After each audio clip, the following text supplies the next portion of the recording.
오늘 말씀의 제목은 하늘이 열리며입니다. 우선 말씀을 선포하기 전에 우리 사랑하는 성도님들께 에스겔에게 부어주신 하나님의 축복이 있기를 주님의 이름으로 축원합니다. 에스겔 선지자는 제사장이라고 오늘 소개가 나옵니다. 짧지만 에스겔 선지자의 생애를 좀 살펴보고요. 그 다음에 에스겔서에서 가장 유명한 환상이 두 가지가 나옵니다. 이 환상들을 간단하게 보고 우리의 시선이 바뀌기를 주님의 이름으로 축원합니다. 에스겔 선지자는 제사장이었는데 이스라엘에서 레위 가문에서 제사장이 된다라고 하는 것은 삶이 조금 구별되어 있음을 의미합니다. 에스겔이 잡혀갈 때까지 많은 시간이 흘렀지만 예루살렘에는 성전이 있었고요. 예루살렘 성전에서는 실질적으로 제사를 도와주고 또 하나님과 백성을 화목하게 하는 일들을 레위 가문 제사장들이 하고 있었습니다. 이 제사장들은 혈통적으로 일단은 제사장이 돼요. 레위의 자손들, 쉽게 얘기하면 모세와 아론의 자손들이 제사장의 역할을 하게 됩니다. 이 제사장 가문에서 자라나게 되면 분류가 좀 나눠집니다. 서품이 아니라 서열이 아니라 해야 되는 역할에 따라 분류가 나눠지게 되는데 가장 아무래도 좋아하고 또 가장 권위가 있는 일들은 제사를 집행하는 성전에서 일하는 제사장들일 것입니다. 그래서 예수님 당시에도 대제사장 사독 계열의 사람들이 권위를 잡고 권력을 잡고 성전에서 일하고 있었음을 우리가 볼 수 있습니다. 또 레위인들 중에 일부는 각 지파의 땅으로 파송됩니다. 각 지파의 땅에 파송되어서 이들이 배운 하나님의 율례와 법도를 그 지역에서 알려주고 또 그 지역에서 사람들이 나와서 판결을 묻거나 혹은 어떻게 하면 좋습니까? 라고 물어볼 때에 사람들에게 지혜를 나누어 주며 하나님과 사람 사이를 화목하게 하는 역할들을 합니다. 이렇게 두 부류로 나누어지는 레위인들의 모습들이 사마리아로 가는 강도 만난 자 이야기에도 나옵니다. 예배를 드리러 가는 제사장이라고 하는 제사장이 나오고 그 다음에 레위인이라고 하는 레위인이 나옵니다. 이 둘은 레위인은 지방에 있는 사람, 제사장은 예루살렘에 있는 사람, 이렇게 보시면 되겠습니다. 어떻게 보면 예루살렘 성전에서 일을 하는 것은 제사장 가문에서 로망이라고도 할 수 있습니다. 혈통을 따라 대제사장은 한 명으로 내려오기는 하지만 그래도 제사를 지내는 그 근거리에서 제사를 돕는 일들이 왜 영광이냐 하면 이스라엘은 신정국가이고 이스라엘은 하나님의 말씀으로 사는 전통들이 많이 남아있기 때문입니다. 그래서 과거의 유대인들의 문헌들에 보면 돈을 주어서 매수를 하는 경우도 있었습니다. 지방에 살고 있었던 레위인이 자기에게 맡겨준 작지만 의미 있는 일들을 내버려 두고 이래서는 안 되겠다, 상경해서 예루살렘 성전에 들어가야겠다라고 해서 대제사장들에게 뇌물을 주고 자기 자리를 옮기려고 했던 사례들도 많고요. 우리 역사 가운데도 있었지만 족보를 팔고 샀던 흔적들도 발견되어집니다. 이러고 보면 하나님이 택한 족속이나 근래 200년 가운데 하나님을 알아 부흥한 우리 민족이나 별반 다른 것 같지는 않습니다. 이렇게 아마도 에스겔은 성전에서 일하기를 어쩌면 동경하고 또 소원했을지도 모를 일입니다. 그런데 에스겔은 아쉽게도 포로로 잡혀갖고 바벨론 땅으로 끌려오게 됩니다. 추정하기는 나이가 25 정도 될 때에 이제 25 정도 되면 제사장 테스트가 있어요. 성전에서 일을 할지 혹은 또 지방에 있는 사람들은 아예 올라오지 않으니까요. 또 제사를 드리게 될지 아니면 성전 뜰에서 일을 하게 될지 테스트를 할 때 많은 것들을 보게 됩니다. 그런 연습들을 하고 그런 마음으로 동경하며 성전을 바라보던 에스겔의 장소가 예루살렘 혹은 이스라엘 땅에서 바벨론으로 옮겨집니다. 이것이 에스겔에게 느껴졌던 첫 번째 절망입니다. 원하고 바라던 삶에서 가까이 갈 수 없음, 온 마음과 온 힘을 다하여서 동경하고 내가 삶을 들여 이루려고 하였던 것들로 강제로 멀어질 때 마음이 어땠을까? 한번 경험에 빗대어 고민해 보시면, 유추해 보시면 조금이나마 알 수 있을 거라고 생각합니다. 에스겔 선지자가 바벨론에 잡혀가서 어떤 일을 했을까요? 바벨론에 잡혀갔을 때도 사람들은 또 여러 가지 부류로 나눠지게 됩니다. 특별히 다니엘과 세 친구와 같은, 혹은 느헤미야나 에스라와 같은 사람들은 도착하면서 관리직을 맡아서 궁에서 일도 하고 공무원이 되어서 그 나라에서 부역을 하기도 했지만, 대다수의 평민들과 대다수의 이름 없는 시민들은 바벨론을 위해서 노역을 하고 품삯을 얻어 사는 삶을 살게 됩니다. 특별히 그발 강가에 있는 사람들은 그런 사람들이었습니다.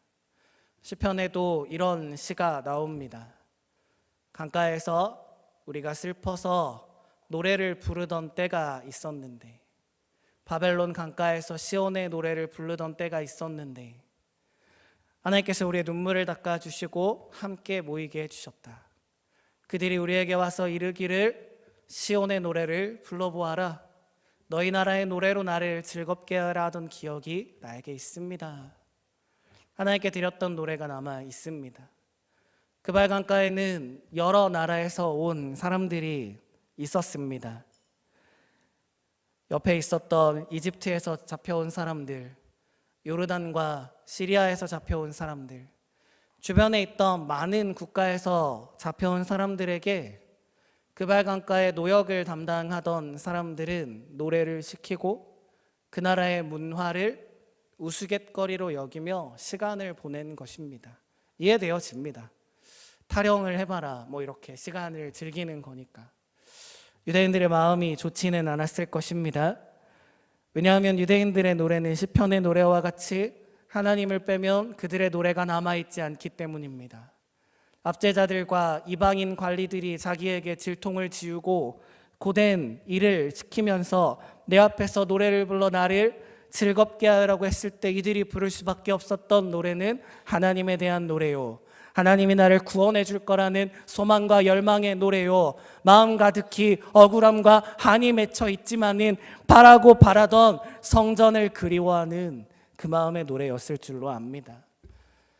에스겔이 그발 강가에서 노역을 하고 있을 때 정말 듣고 싶지 않은 소식이 예루살렘으로부터 들려옵니다.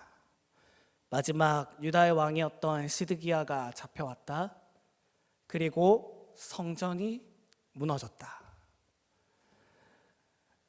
이제 에스겔 선지자가 두 번째 맞닥뜨리는 절망은 돌아갈 곳이 없는 것입니다.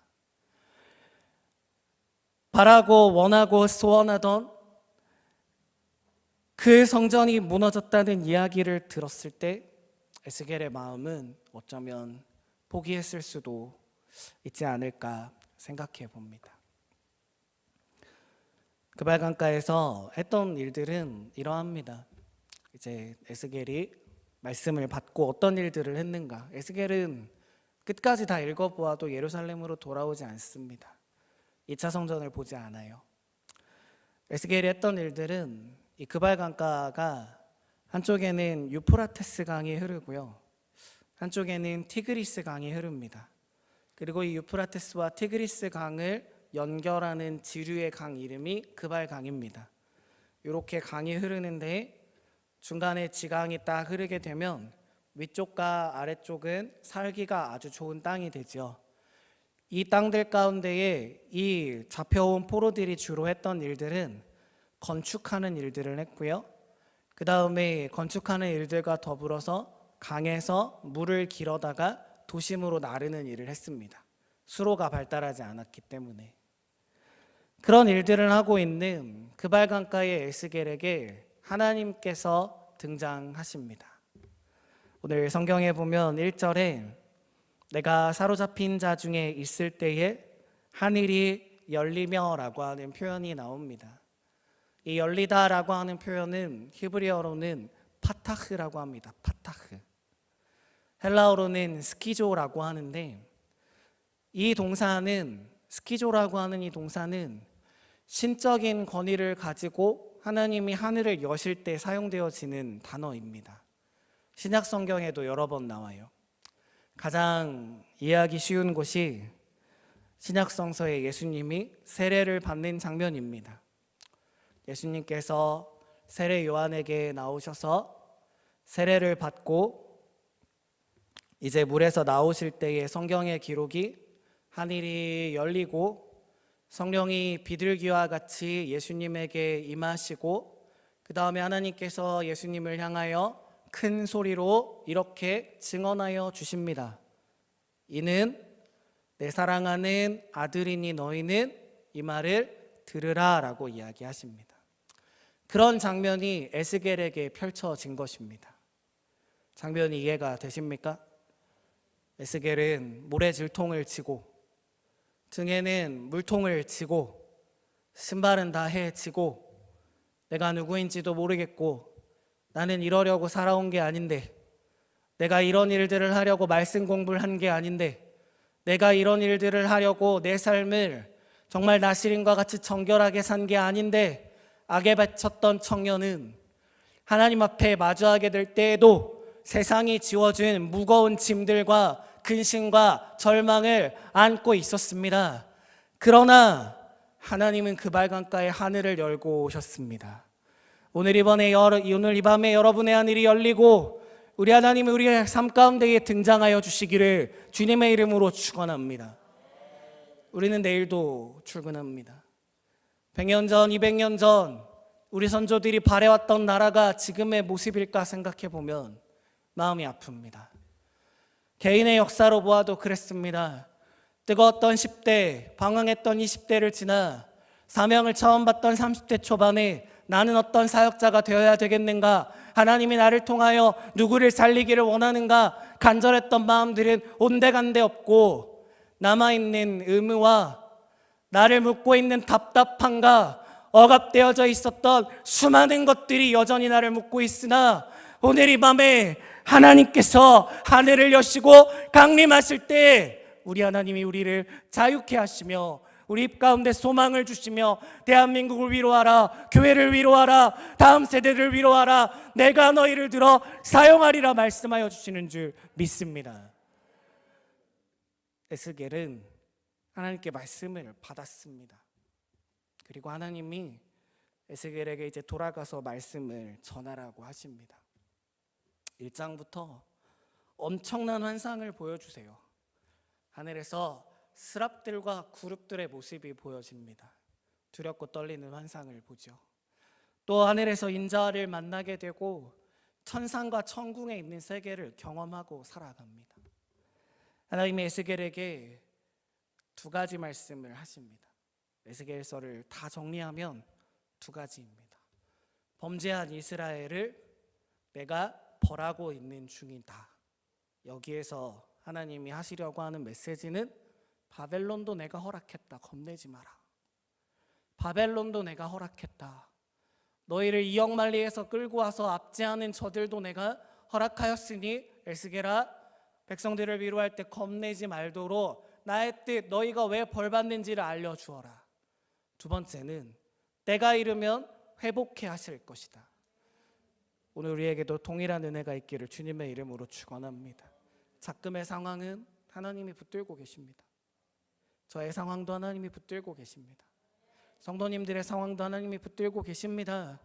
여전히 성경이 우리 가운데 이야기하는 것은 모든 상황을 하나님이 붙들고 있으니 두려워하지 말고, 때가 되어 회복하게 될 때에 겁내지 말고 하나님께 돌아오면 살게 될 것이다. 우리에게 말씀하여 주십니다. 이제 에스겔이 주변에 있는 유다인들에게 찾아갑니다. 김씨, 그렇습니다. 유대인은 김씨가 아닙니다. 여호수아, 내가 하나님을 만났는데 하나님께서 하늘을 여시고 환상을 보여주셨어. 우리 민족이 회복해야 된대. 여호수아가 뭐라 그랬을까요? 아, 그래?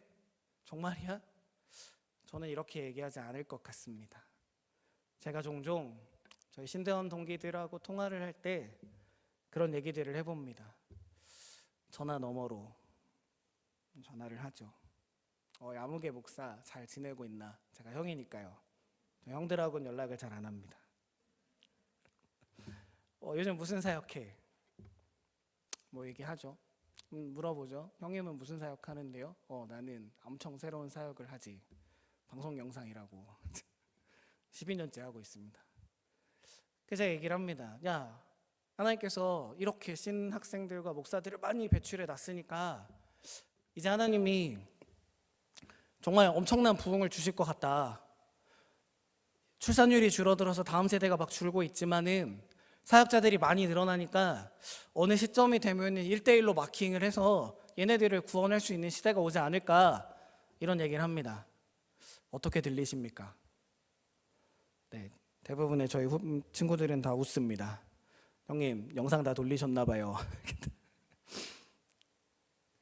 이런 느낌 아니었을까요? 제가 단에 서서 이제 송촌교회를 선택하셨고 사랑하는 성도 여러분들, 이제 하나님께서 회복하실 텐데 아마 내년 초부터는 빈자리가 하나도 없을 겁니다. 이제 여러분들이 직장에 가셔서 전도하시면 그들의 마음이 열릴 겁니다. 이제 우리가 학교 앞에 나가서 진을 치고 있으면 다음 세대가 불어날 것입니다.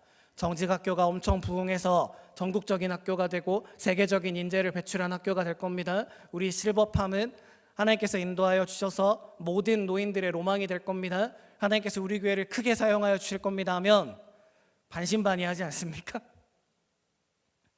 에스겔은 이렇게 살았습니다. 모세, 봤어? 이제 곧 회복이야. 아이, 빨리 들어. 무거워. 지나가서 이사야, 봤어? 하나님께서 회복하여 주신대.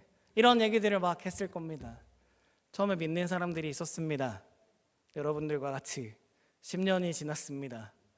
아무 일이 없고 오히려 두 번째 포로가 잡혀갖고 옵니다. 20년이 지났습니다. 아무 일도 없고 오히려 세 번째 포로가 잡혀갖고 옵니다. 이제 죽을 날이 멀지 않았습니다. 이때 하나님께서 그 위대한 환상, 마른 뼈의 환상을 보여주십니다. 에스겔 37장에 에스겔을 들판으로 부르시고 환상 중에 그를 일으켜 세우셔서 땅바닥에 있는 마른 뼈들의 잔해들을 에스겔에게 보여주시며, 인자야, 이 뼈들이 능히 살겠느냐?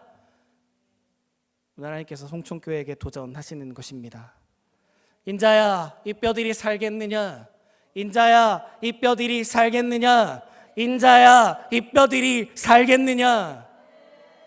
에스겔이 하나님께 지혜로운 대답을 합니다. 주여, 주님만이 아십니다. 이러고 나서 에스겔의 마음을 만져주신 하나님께서 47장에 그 놀라운 성전의 환상을 보여줍니다. 주의 보좌로부터 물이 흘러, 그 물이 흘러가는데 처음엔 발목으로, 다음에는 무릎으로, 허리로, 이제 가슴까지 차 능히 수영할 수 있게 되는 물, 그 물이 흐르는데 환상 가운데 보여준 땅은 이스라엘의 본토였습니다.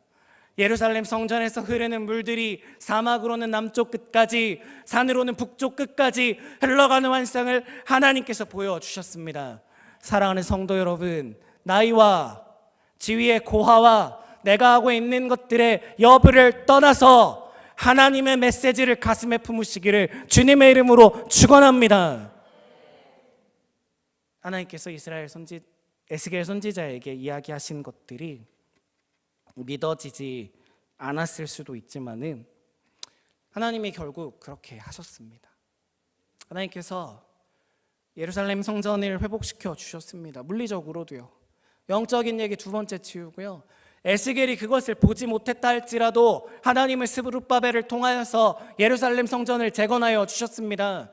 영적으로도 예루살렘 성전이 상징하고 있는 예수 그리스도를 이 땅에 보내어 주심으로 그곳에서 나오는 물들로 온 세계 사람들이 회복되어지는 역사를 우리 하나님이 일으켜 세워 주셨습니다. 이제 12월 마지막 주간이죠. 이번 주 다음 주 지나면 제가 이번 정부에게 고마운 것이 한 가지가 있습니다. 뭘 받아서 고마운 건 아니고요. 이제 윤석열 정부가 잘하는 것도 있고 못하는 것도 있죠. 모든 정부가 그렇죠. 민주당도 잘했던 것도 있고 못했던 것도 있고. 근데 참 고마운 거는 이제 나이가 통일이 됩니다. 내년에 이제 저는 올해 43인데 내년에 또 43입니다. 이게 아무것도 아닌데 엄청 좋습니다. 한 살을 더 먹고 이제 40대 중반을 가는구나. 또 40년 생활을 한번 돌아봤을 때 뭐 잘한 거라고는 결혼한 거밖에 없는 것 같고. 그래요. 척박합니다. 이 모든 생각들과 나를 둘러싸고 있는 모든 환경들은 에스겔이 들고 있는 질통입니다. 저만 그렇습니까? 하나님 앞에 마무리할 때에 먼저는 불신의 마음들을 회개하십시오. 인자야, 마른 뼈가 살아나겠느냐? 물어봤을 때 생각으로라도 마음으로라도 하나님 말도 안 됩니다라고 했던 마음을 회개하십시오. 우리에게 또 물으시지 않습니까? 이 나라가 정상화가 되겠니? 우리나라 정상입니다. 제가 말하는 정상화는 교회가 살아나고 다시 복음으로 우리나라가 통일되고 복음 통일이 되겠니? 라고 물어보실 때 마음으로라도 불신이 있으시다면 회개하시기를 바랍니다. 저기 북한에 있는 김씨 정권은 복음으로 무너져야 됩니다. 적화 통일 안 되고요. 큰 비전의 물들이 있습니다. 한국교회가 욕을 얼마나 먹었는지 이제 제가 나가서 목사라고 하는 것도 조금은 걸려서 저는 그냥 나가면은 목사라고 잘 안 합니다. 생긴 것도 사실 보면은 목사처럼 생기진 않았습니다. 영화배우 뺨치이죠.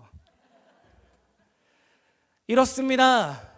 교회가 이런 취급을 받고 있고 동네 북인 거 마냥 두드려 패대고 우리 다음 세대들은 빈다고 이야기하고 사람들이 다 그렇게 이야기를 한다 그럴 때 하나님이 물으시는 거에 일단 불신을 회개하시고 하나님 저는 솔직히 뼈가 살아날 것 같지 않았습니다. 이런 마음이 있었다면 회개하시고 하나님 보여주십시오. 그러면 나에게 더 보여주시고 하나님 나를 먼저 회복시켜 주시고 우리 교회를 뜨겁게 달궈 주셔서 하나님 모르겠고요. 이 자리에 왔을 때 은혜가 있다면 하나님 하시면 되십니다. 이렇게 고백하면 좋겠습니다. 환상이 이야기하죠. 하나님께서 바람을 부르시고 땅바닥에서 뼈들이 힘이 붙고 살이 붙고 피가 차서 올라오는데 보았더니 무엇이더라? 여호와의 군대더라.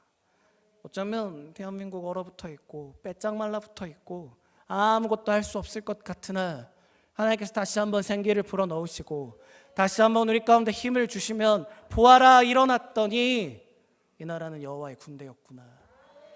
믿음의 고백이 있기를 원합니다. 두 번째는 믿음을 위하여 간구하였으면 좋겠습니다. 내년을 앞두고 불신을 회개하셨다면 하나님 믿음을 주십시오. 하나님 제가 무엇을 하면 되겠습니까? 저의 나이는 너무 많은 것 같습니다. 하나님 저의 나이는 너무 적은 것 같습니다. 이런 거 말고요. 하나님 저는 그러면 무엇을 할까요? 그래 직장의 복음화를 너에게 주마. 아멘 하시고 기도하십시오. 가족의 복음화를 너에게 주마. 가정을 품고 기도하십시오. 그래 네가 가지고 있었던 고질적인 문제들을 내 앞에 와 토로해 보아라. 내가 예루살렘 성전에서 흐르는 물과 같이 너를 완전하게 회복시킬 터인데 하나님 그 믿음을 나에게 주십시오라고 기도할 수 있으면 좋겠습니다. 이제 말씀을 맺으려고 합니다. 말씀을 맺으려고 합니다.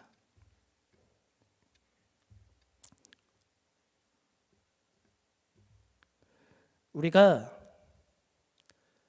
1년을 정산하고 이제 내년을 살아갈 때 목표점이 있으면 좋겠습니다. 목표점. 올해까지는 내가 어떤 삶을 살았든지 간에 좀 묻어두시고요. 신앙의 하한선들을 좀 결단하셨으면 좋겠습니다. 1년에 52번 있는 공예배, 주일예배를 다 참석하겠다. 저녁예배 다 참석해보겠다. 이래봐야 104번입니다. 365일 중에 3분의 1 주회전을 밟겠다. 수요예배 다 참석해보겠다. 금요예배 다 참석해보겠다. 새벽기도 매일 힘드니까 특별 새벽기도만이라도 다시 한번 참석해보겠다. 이런 신앙의 하한선들을 좀 결단해 보셨으면 좋겠습니다. 이게 에스겔과 우리를 비교했을 때 우리가 조금 더 유리한 고지입니다. 에스겔은 기도처를 찾지 못했지만은 우리는 이렇게 훌륭한 기도처가 있습니다. 나와 하나님을 마주하고 말씀을 바라보고 우리를 교정할 수 있는 기회가 내년만 해도 수백 차례가 열려 있습니다. 하나님 나를 깎아주시고 나를 만져주시고 하나님의 때에 나를 사용하여 주실 때 저는 잘 훈련된 병사였으면 좋겠습니다. 하나님 저에게 맞는 소총을 주시고 원하는 곳에 배치되었을 때 미숙하지 않고요, 능숙함으로 하나님께서 주신 무기, 말씀의 무기로 마귀를 멸하며 나에게 붙여주신 영혼들을 책임지고 싶습니다. 이렇게 에스겔처럼 사용해달라고 하나님 앞에 기도하는 기간이었으면 좋겠습니다. 마음의 결단을 하시고요, 하나님께서 이끄시는 대로 맡겨보시고 우리 하나님이 우리를 어떻게 사용하시는지를 기대해보시고 우리 가운데 큰 일을 행하시는 이 여호와 하나님 그 이름 가운데 우리를 맡길 수 있는 저와 여러분 되시기를 주님의 이름으로 축원합니다. 우리 함께 기도하시겠습니다.